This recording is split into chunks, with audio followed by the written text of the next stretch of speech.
ప్రభు యొక్క ఘనమైన నామాన్ని బట్టి ప్రతి ఒక్కరికి వందనాలు చెల్లిస్తున్నాను. ఖచ్చితంగా ప్రతిఫలం చేసేటువంటి దేవుడు ఈరోజు నీతో ఉన్నాడు.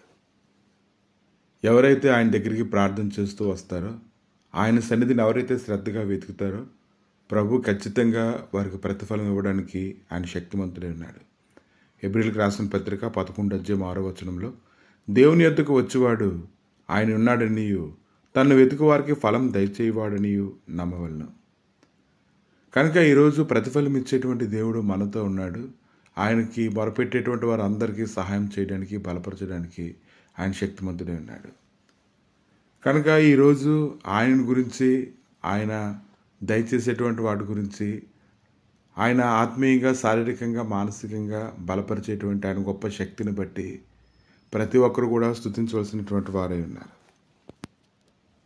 సామెతలు 12:24 శ్రద్ధగా పనిచేయవారు ఏలుబడి చేయుదురు, సోమరులు వెట్టి పనులు చేయవలసి వచ్చును. ఎప్పుడైతే ఆయన సన్నిధిలో నువ్వు శ్రద్ధగా ఉంటావో, శ్రద్ధగా పనిచేయడం ప్రారంభిస్తూ ఉంటావో, ఆయనకి భయపడి లోబడి నువ్వు ఎప్పుడైతే నడుచుకుంటూ ఉంటావో, ప్రభు ఖచ్చితంగా నీకు సహాయం చేయడానికి ఆయన శక్తిమంతుడై ఉన్నాడు. కాబట్టి ఆయన ఎరిగినటువంటి వారందరూ ఆయన స్తుతిస్తారు. అనుదినం ఆయన నడిపించేటువంటి నడిపింపుని బట్టి ఆనందిస్తూ ఉంటారు. నీవైతే ప్రతి విషయంలో సుబుద్ధి కలిగి నువ్వు ఎప్పుడైతే ఆయన వెంబడిస్తావో, ఆయన ఖచ్చితంగా సహాయం చేయడానికి ఆయన శక్తిమంతుడై ఉన్నాడు. ఆయన స్వభావం ఉన్నతమైనది, ఆయన ఆలోచనలు కూడా ఉన్నతమైనవి. ప్రతి వ్యక్తి ఎడల అతడు ప్రవర్తించేటువంటి విధానాన్ని జ్ఞాపకం చేసుకున్నప్పుడు ప్రతి ఒక్కరికి ప్రతిఫలం దయచేవాడని ఖచ్చితంగా నమ్ముతారు. మత్తయి సువార్త 19:27 పేతురైతే అతను అడుగుతూ ఉన్నాడు, మేము సమస్తాన్ని విడిచిపెట్టి నేను వెంబడించాం కాబట్టి మాకు ఈ దేనిని అనుగ్రహిస్తావు అని అతను అడుగుతూ ఉన్నాడు. కనుక ఈ దినాన సమస్తము నువ్వు వెంబడించాలని చెప్తూ ఉన్నావు, కానీ నువ్వు ఏదైతే విడిచిపెట్టావో ఒకసారి నువ్వు ఆలోచన చేయి.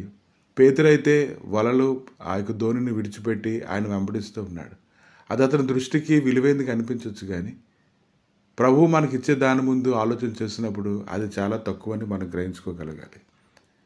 కనుక ప్రభుతో ఉన్నటువంటి వారు అనేక రకాలుగా మాట్లాడుతున్నప్పటికీ ఆయన ఎప్పుడు కూడా వారికి వ్యతిరేకంగా ఆయన మాట్లాడలేదు, కానీ ఇంకా వారి హృదయంలో ఆయనకు లేఖనాలు నాటబడేలాగా ఆయన వారితో మాట్లాడుతూ ఉన్నారు. ఆయన అయితే అన్నారు మత్తయి సువార్త 19:29 నా నామం నిమిత్తం అన్నదమ్ములనైనను, అక్క చెల్లెలనైనను, తండ్రినైనను, తల్లినైనను, పిల్లలనైనను, భూములనైనా, ఇండ్లనైనను విడిచిపెట్టి ప్రతివాడును 100 రెట్లు పొందుని దిగుగాక నిత్యజీవమును స్వతంత్రించుకున్నని అతను మాట్లాడుతూ ఉన్నాడు. కనుక ఈ లేఖనాన్ని కానీ లోతుగా ధ్యానిస్తే మనం బికారులుగా మారిపోయి అన్నీ వదిలేసుకొని ఆయన వెంబడించడం అనేటువంటి అర్థం కాదు, కానీ ఇవేవి కూడా మనల్ని ఆటంకపరచకుండా ఉండాలని ప్రభు మనతో మాట్లాడుతూ ఉన్నారు.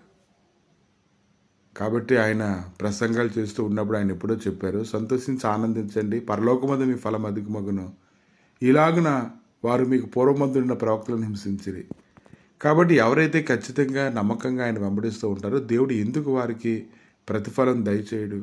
ఖచ్చితంగా ఆయన మనల్ని బలపరిచి సమస్తాన్ని ఇవ్వడానికి ఆయన శక్తివంతుడై ఉన్నాడు.